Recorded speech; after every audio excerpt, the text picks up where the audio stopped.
dillere leydi wannode le 26 décembre 2004 e nder océan Pacifique. caggal nde nden dillere waɗi ndiyata leyɗele kewɗe mema hen te ha tikki tengte e Indonésie. dillere leydi nde ganduɗa ndiyete waɗi conséquence uji baɗɗi grave, waɗi battane musɗo e inne aden, waɗi battane musɗo e ladde e leɗɗe e huuɗo e leydi, waɗi battane musɗo surtout e yimɓe par ce mayɓe keewi. donc d' abord holko woni dillere leydi? dillere leydi firti ko leydi wona hunde tan nde cikkaten mata koko deeƴi tan koko wi met no belirɗen fof jaren hen ala. leydi noon ina waɗi hen ɗo ndi woni jurdi, ina waɗi hen ɗo ndi woni kecciri, ina waɗi hen ɗo ndi woni ndi deeƴani fawide eko wiyete les plaques tectoniques,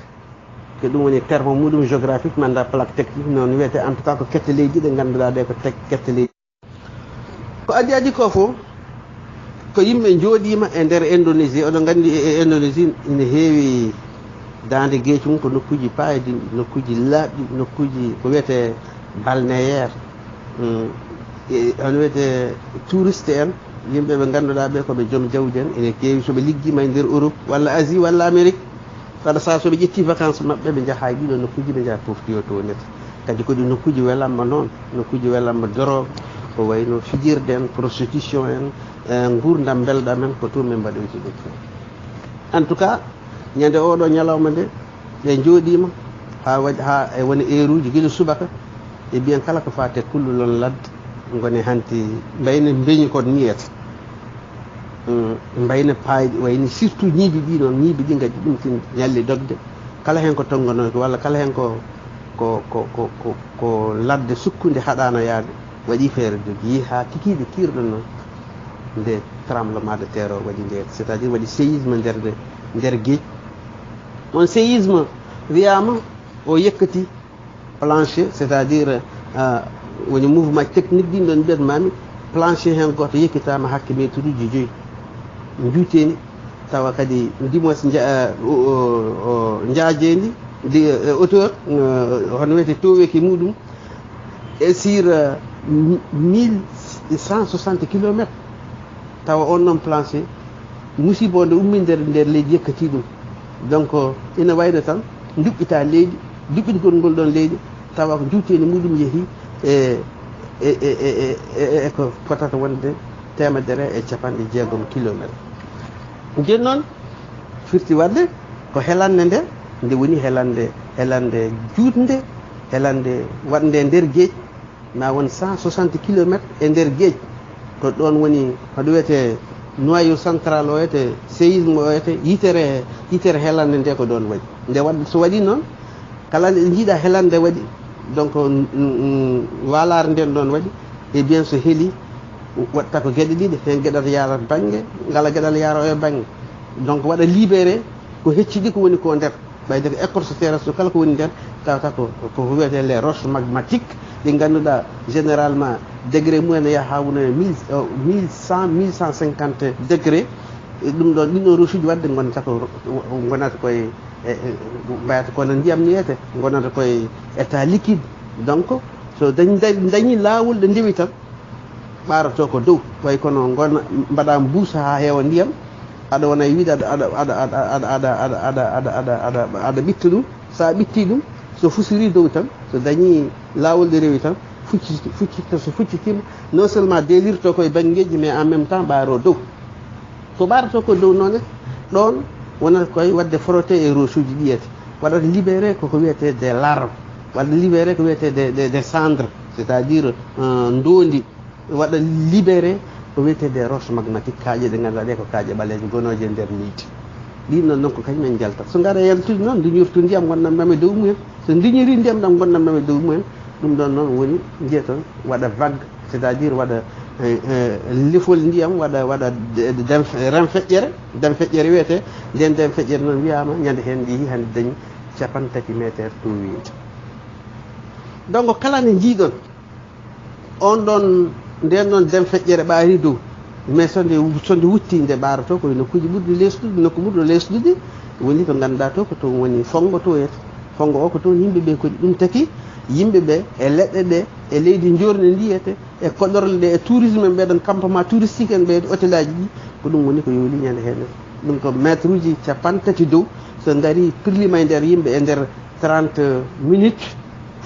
jagol waggo e gartugol muɗum fof koye nder 30 minutes ɗum taki mawɓe hewɓe mbuɗi woni ko mbiɗa ko an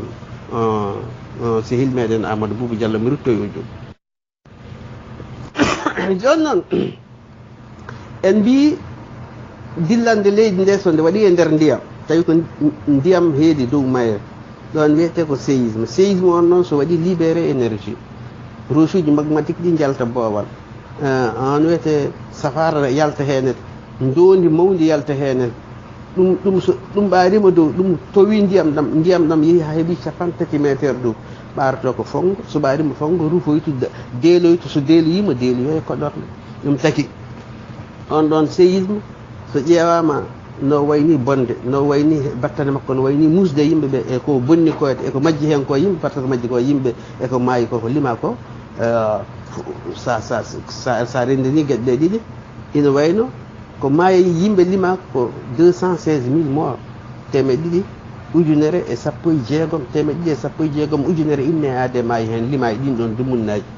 temeɗe ɗiɗi e capanɗe joyyi ujunere woni waɗɓe disparaître hande jiitaka est ce que ma jiite mi sikkani wadde sa rendinoyi ɗum kañum ɗiɗi foti wona temedde nayyi ujunere e temedde jeegom e capanɗe jeegom ujunere temedde nayyi e capanɗe jeegom e jeegom ujunere inne aade sankima e on noon séisme donc wona kanko tan noon ɓuuri musdi waɗi ɗiɗɗi goɗɗi gadiɗombo ɗi ganduɗa ɗi ɗin ɓuuri hulɓinade ɗin ɓuuri musdi kanji fof ɗi mbaɗi koye nder Asie oye wanno ko Chine oye waɗi ko Chili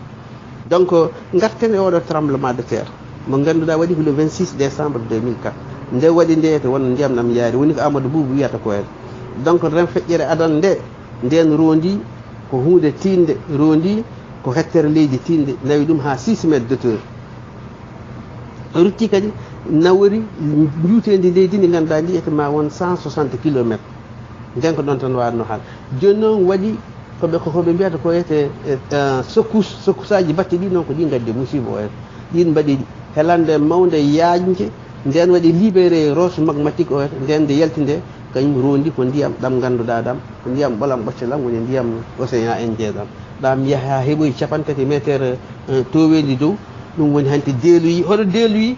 nde deeloyi koye Indonésie nde deeloyi koye Sri Lanka nde deeloyi koye Inde nde deeloyi koye Thaïlande ɗum ɗo ko nokkuji ɗi ganduɗa ɗi ete nde séisme o waɗi nde ren feƴƴere nde yande ha heeɓoyi 50 métre dow deeloyi koye frontiére uji ɗiɗo donc nde waɗi 170 000 morts e nder Indonésie 31 morts e nder Sri Lanka 16 400 morts e nder Inde 6 400 morts e nder Thaïlande donc temedere e capanɗe jeeɗiɗi ujunere nde sanki ɗum e nder Indonésie 31 ujunere sankima e Sri Lanka sappo e jeegom ujunere e temedde nayyi inne aade maayi hen e nder Inde ujunnaji joyyi e temedde nayyi inne aade maayi hen e nder Thaïlande donc rampago adango ko ngon woni yaarude banggue fuɗnage e rampago batte ngo yaari banggue hinnage ngon ɗon noon ko ngon woni tongo ko ngon woni sankungo yimɓe hewɓe ko ngon woni natoygo Indonésie natoyi Sri Lanka natoyi Inde natoyi Thaïlande mais noon ganden kam noon ko ɗum koye gurdam ɗum jeyda noon koko waɗata de tout le temps kala nokkuji tewɗi ɗi gonɗe e leyɗele aduna Allah ɗe hete ɗaminoɗan kam no wawi e ñalawma ara waɗa tremblement de terre par ce que en mbi ɗi gona nokkuji deƴƴi quoi dutten o joni donc ko wiide men tan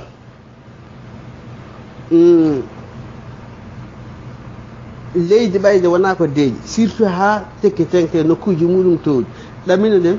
leydi e kala nokku no wawi hen dillude tawi kay nokku o ko nokku towɗo ko wiyete des montagnes rocheuses kala ɗo goni